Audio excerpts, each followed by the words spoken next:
A lot of us make plans, New Year resolution per se, and at the end of the day, we actually don't stick to it. I mean, before the end of January, some people even get derailed from their plans. Yep, that's me. Welcome to the new year. I know a lot of us has resolution, aspiration for the new year, and one of mine is sticking to a 5 to 7 workout routine. I mean, throughout the week. So I'm at this hotel, very far away from school, from home, and still I'm sticking to my routine. You don't have any excuse not to stick to your routine. So join me as I go explore the gym. Let's go, guys.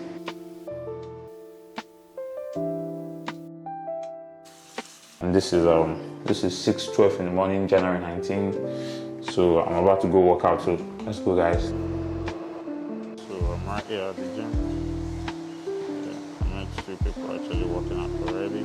So let's see, guys. So 2 of their treadmill is out of service, so I just have to wait. I have to wait. But in the meantime, I have a program that I do follow. Let's check it out. Stretch. I have this particular guy I actually do follow on YouTube, and I use his workout routine. So let me show you guys.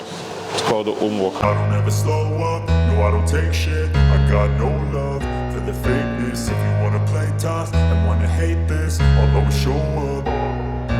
I don't ever slow up, no I don't take shit. I got no love for the fakeness. If you wanna play tough and wanna hate this, I'll always show up and make a statement. I don't ever slow up, no I don't take shit. I got no love for the fakeness. If you wanna play tough and wanna hate this, I'll always show up and make a statement. Everything I do so instinctive and so passionate. Every word I move so descriptive like an adjective. I got a vent. Go back from the gym and I'm extremely tired. In fact, extremely exhausted.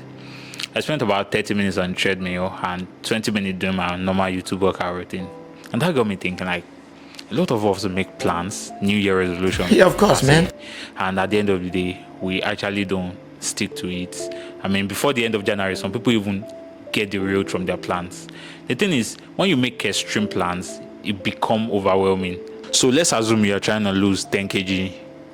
The thing is, you need to take it a step after the other.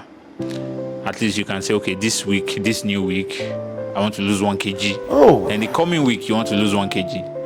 I feel like simplicity is the best way to make a plan. You make it very simple. You break it down to the barest minimum so that you'll be able to stick to it. So making extreme plans will overwhelm you for sure.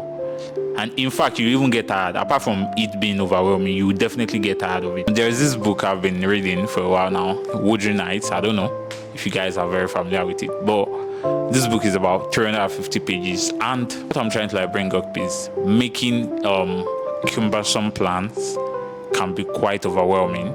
So this book, I was like, okay, I'm going to read 350 pages within a month.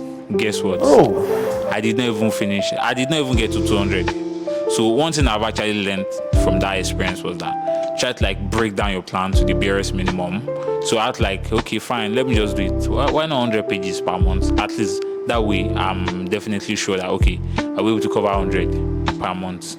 For sure. In a nutshell, breaking down plans into smaller categories makes it very easy to achieve. If you don't believe in yourself, who will believe for you? Nobody, man. That's the truth about it. You have to believe in yourself because you know you can do it. And once you believe, you can never achieve.